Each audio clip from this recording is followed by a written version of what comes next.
Hello students, I am Nagen Pratap Singh, your geography teacher. You are all welcome in today's online classes. In previous video, I told you about the resource planning. Now in this video, we will discuss about land resources.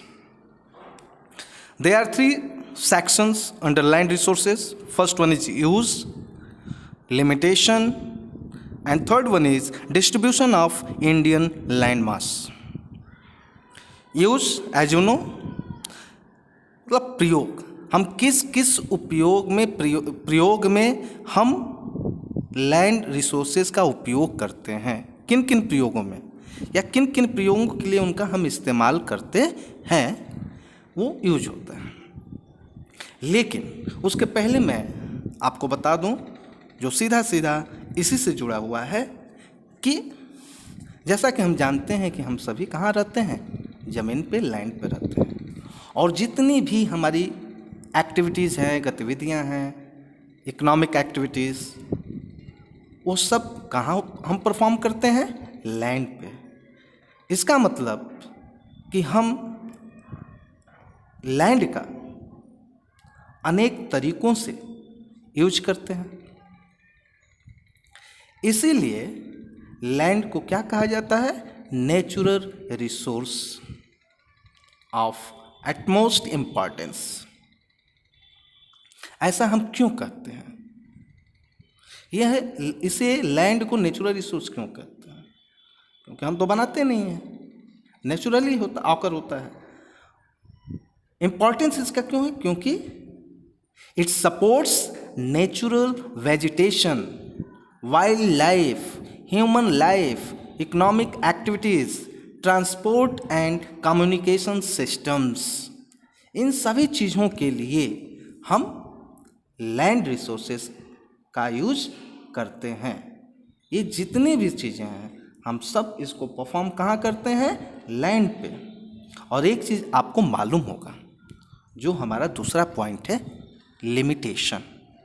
Use तो समझ में आ गया कि हमारी जो भी economic activities है या जो भी हम करते हैं वो लैंड पे ही करते हैं, और ये एक नेचुरल रिसोर्स है, इम्पोर्टेंट रिसोर्सेज है, और यह किस चीज़ों के लिए सपोर्ट्स करता है, यानी हम कौन कौन सा काम लैंड पे करते हैं, vegetation, wildlife, human life, जितने भी लाइफ हैं ये सब लैंड पे ही है। जैसे ह्यूमन लाइफ हो, वाइल्ड लाइफ हो, अन्य जगहों पे भी है, लैंड को छोड़ के भी है, लेकिन लैंड पे है। इकोनॉमिक एक्टिविटीज जितनी भी हैं, ट्रांसपोर्ट एंड कम्युनिकेशन सिस्टम, ये सब हम लैंड पे करते हैं।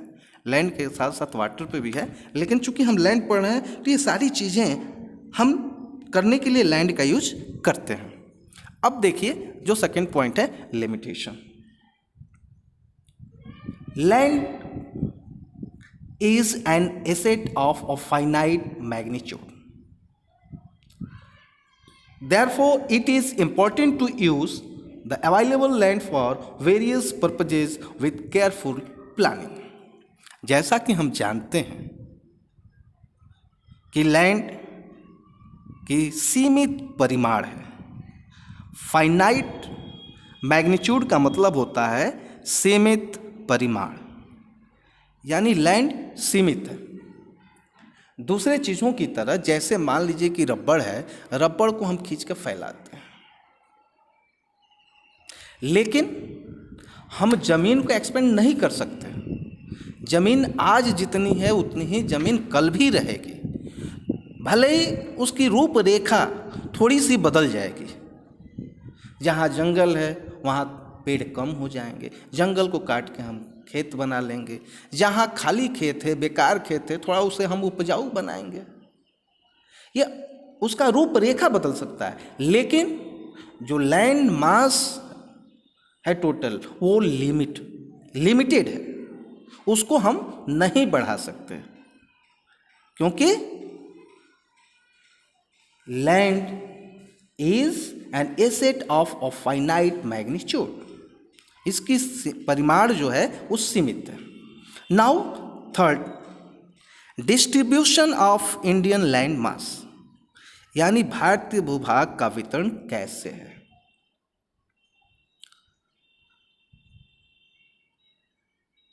एक चीज और मैं बता दूं जो लिमिटेशन में ही है कि हम इंसानों की रिक्वायरमेंट्स, हमारी ज़रूरतें अनलिमिटेड हैं, लेकिन रिसोर्सेज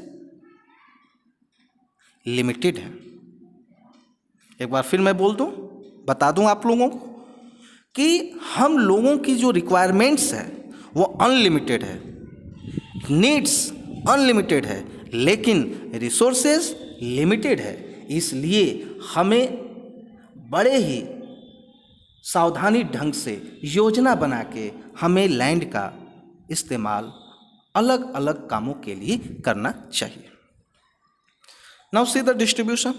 ये टोटल आपको मालूम होगा कि हमारा लैंड मास कितना है देश का, 3.28 मिलियन स्क्वायर किलोमीटर, और इसी को 3 भागों में बांटा गया है। वो 3 भाग कौन कौन से हैं? Mountains, plateaus, plains and islands. तो जो ये प्लेन्स एरियाज हैं आइलैंड के साथ, वो लगभग 43% है। माउंटेन का जो रेशियो है, शेयर है, वो 30% है, और प्लेट्यू का 27%। इस तरह से जो हमारा लैंड मास है ये 3 रूपों में बटा हुआ है, plains and island areas, mountain areas and plateau areas. इन 3 भागों में हमारा टोटल लैंड मास बटा हुआ है। इसके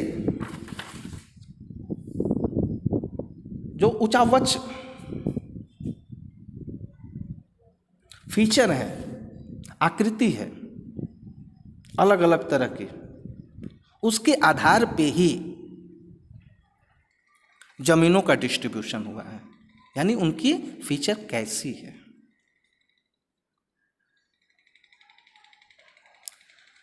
इसको जरा सा हम आपको पहले जो हमने बनाया है देख लीजिए। ये माउंटेन्स है, माउंटेन्स की ऊंचाई पे ये जो पॉइंटेड एरिया है, एकदम इस पे हमारा पॉइंटेड एरिया पे, यदि ऊंचाई कम है तब तो लाइफ सपोर्ट करेगा, लेकिन ऊंचाई ज़्यादा है तो इस पॉइंटेड जो अपर पार्ट होता है, अपर मोस्ट पार्ट, वहाँ लाइफ सपोर्ट नहीं होती, हम नीचे थोड़ा सा आके रहते हैं। ये है प्लेट्यू। ये भी सी लेवल से ऊपर होता है, लेकिन थोड़ा सा ऊपर होता है। पहाड़ की ऊंचाई के हिसाब से प्लेट्यूज की ऊंचाई बहुत कम होती है। और दूसरा जो अंतर होता है वो कि उसके ऊपर जाने के बाद आप ये जैसा देख रहे हैं, उसकी सरफेस क्या होती है, फ्लैट होती है, लेकिन माउंटेन का कैसा होता है, पॉइंटेड होता है। ये दोनों में अंतर है। ये प्लेट्यू जो है, जैसा कि आपने डेक्कन प्लेट्यू भी सुना होगा, साउथ में पेनिसुलर पार्ट है, आपको मालूम है ना। पिछली वीडियोस में हमने आपको बताया है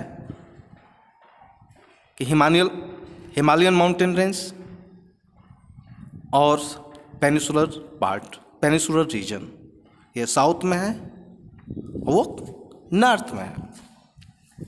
तो ये जो पेनिसुलर पार्ट है उसी में डेक्कन प्लेट्यू है।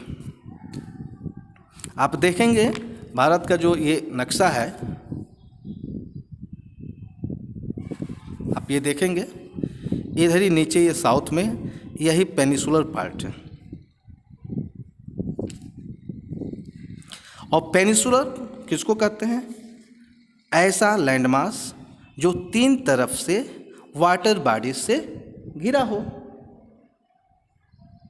तो ये जो पेनिसुलर पार्ट है वो भी 3 भागों से घिरा हुआ है।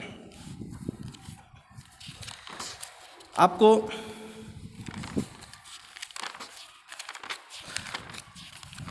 ये पेनिसुलर पार्ट से जो घिरा हुआ है डेक्कन प्लेट्यू, उधर ही आपका पड़ता है। और इसमें आगे मैं जो बुक में आपका दिया हुआ है उसके हिसाब से भी मैं आपको बता देता हूँ